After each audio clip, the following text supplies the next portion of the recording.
오늘 우리에게 주신 하나님의 말씀 고린도전서 15장 16절에서 20절까지의 말씀입니다. 고린도전서 15장 16절부터 20절까지의 말씀, 신약성경 282쪽에 기록되어 있습니다. 우리 하나님의 말씀 같이 읽도록 하겠습니다. 만일 죽은 자가 다시 살아나는 일이 없으면 그리스도도 다시 살아나는 일이 없었을 터이요, 그리스도께서 다시 살아나신 일이 없으면 너희의 믿음도 헛되고 너희가 여전히 죄 가운데 있을 것이요, 또한 그리스도 안에서 잠자는 자도 망하였으리니 만일 그리스도 안에서 우리가 바라는 것이 다만 이 세상의 삶뿐이면 모든 사람 가운데 우리가 더욱 불쌍한 자이리라.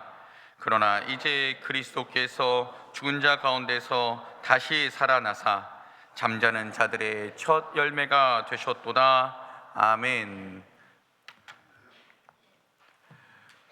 오늘 우리는 2026년 부활절을 맞이했습니다. 예수님께서 죽음의 권세를 끊고 다시 살아나신 날이 부활절입니다. 여러분, 기독교에서 부활절은 가장 중요한 날입니다. 왜 부활절이 중요하겠습니까? 그것은 오늘 말씀의 제목과 연관이 있습니다. 예수께서 부활하셔서 죽은 자들의 첫 열매가 되셨기 때문입니다. 저는 잘 모르지만 우리 지역에 사시는 분들은 저보다 더 잘 아실 겁니다. 꽃이나 나무를 보면 열매나 꽃이 갑자기 동시다발적으로 피는 것 같지만, 그래도 그 나무나 그 꽃에서 첫 번째 열매나 그 꽃이 먼저 열리고 난 후에 그 다음에 나머지 것들이 열리는 것들을, 피는 것들을 봅니다. 그러한 것을 보면서 우리는 대자연의 그 속성에서 부활의 첫 열매라는 것이 이런 것이구나 라는 것을 좀 더 잘 이해할 수 있지요. 오늘 말씀을 보시면 예수님께서 죽은 자들의 가운데서 첫 번째 열매가 되어서 살아나셨다 말씀하십니다. 그렇다면 예수님의 뒤를 잇는 사람들이 계속해서 부활의 열매로 맺히겠지요. 부활이라는 한 그루의 나무가 있다라고 우리 한번 생각을 해봅시다.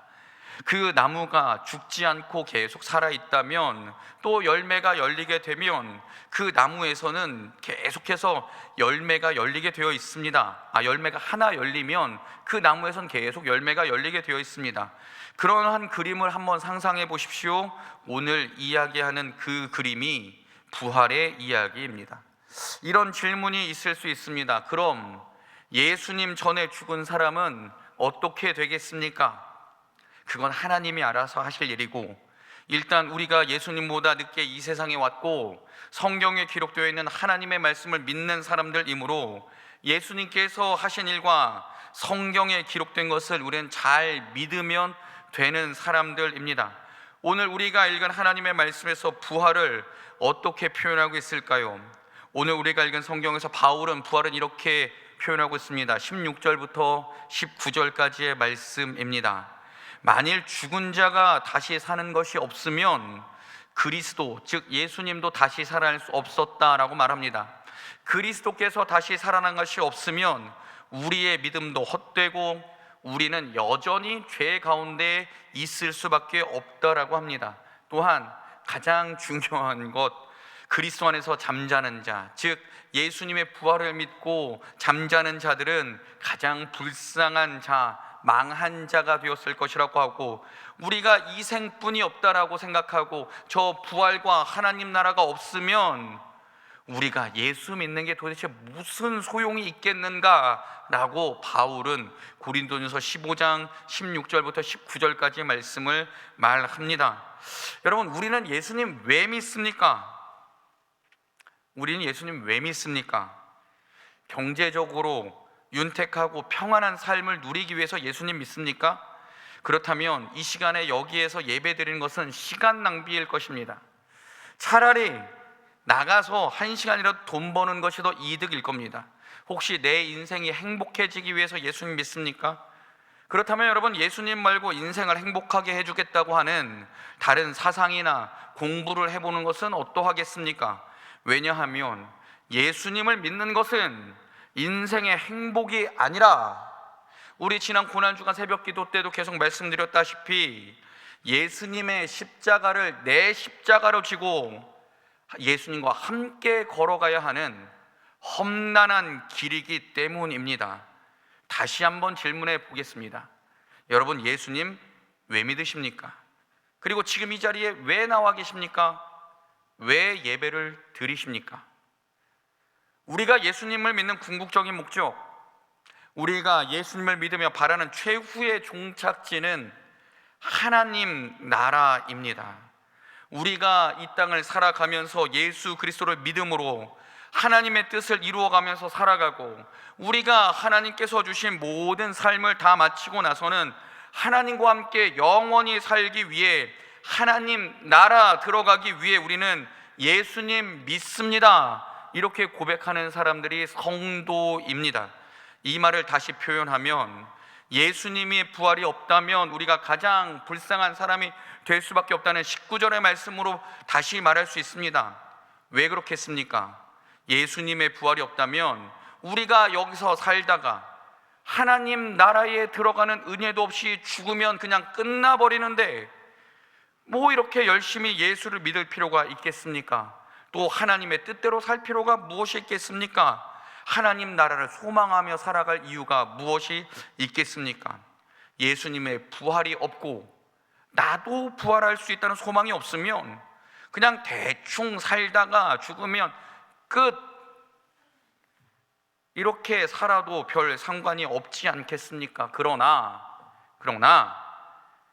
우리가 하나님께서 우리에게 해주신, 하나님의 말씀으로 해주신 약속, 예수님께서 잠자는 자들, 죽은 사람들 가운데서 처음으로 부활하셨기에 그 뒤에 예수님을 따르는 사람들, 예수님을 믿는 사람들은 하나님께서 약속하신 말씀으로 부활할 수 있고 하나님 나라에 들어갈 수 있다는 것을 우리에게 알려주시고, 그 믿음을 우리에게 허락하시기 위해 예수님께서는 사망 권세를 깨고 부활하신 줄 믿습니다.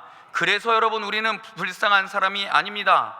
예수님 뒤를 따라 하나님의 뜻대로 부활할 수 있기 때문입니다. 그래서 우리는 이 세상의 조롱과 박해를 이겨낼 수 있습니다. 어떻게 이기겠습니까? 우리에게 영원한 생명이 있기 때문입니다. 사랑하는 여러분, 우리의 외모가 남들보다 떨어지면 좀 어떻습니까? 우리 가정 형편이 남들보다 좀 나쁘면 어떻습니까? 다른 성도들보다 몸이 약하십니까?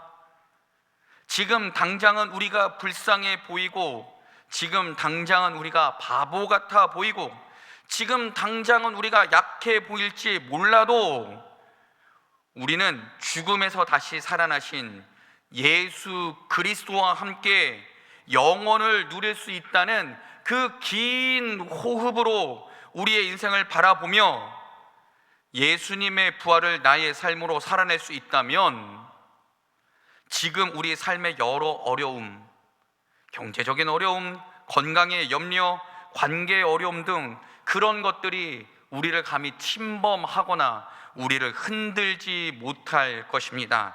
사랑하는 여러분, 예수님께서는 우리에게 부활이 있다는 것을 알려주시기 위해, 그리고 예수님을 믿는 사람들에게 너희도 나와 같이 부활할 것이다 라는 것을 알려주시기 위해 3일 동안 무덤에 계시다가 다시 살아나셨습니다.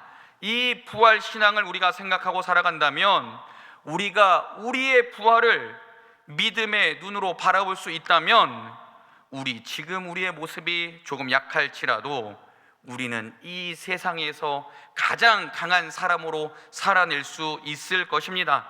우리가 경제적으로 어려운 삶 가운데 있더라도 우리는 하나님의 은혜로 충만한 사람이 될 것입니다.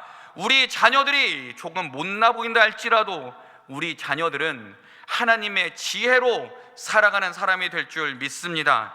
지금 당장 보이지 않아 우리 마음 가운데 믿어지지 않아도 언젠가 성령께서 우리 삶 가운데 우리를 만져주시고 우리의 마음을 감동시키실 때 오늘 본문의 말씀이 기억나게 될 것입니다. 그리고 우리는 이렇게 외칠 것입니다. 예수님 부활하셨습니다. 나도 부활할 줄 믿습니다. 이 부활의 외침이 우리의 믿음의 고백이 되기를 주님의 이름으로 축원합니다. 기도하겠습니다.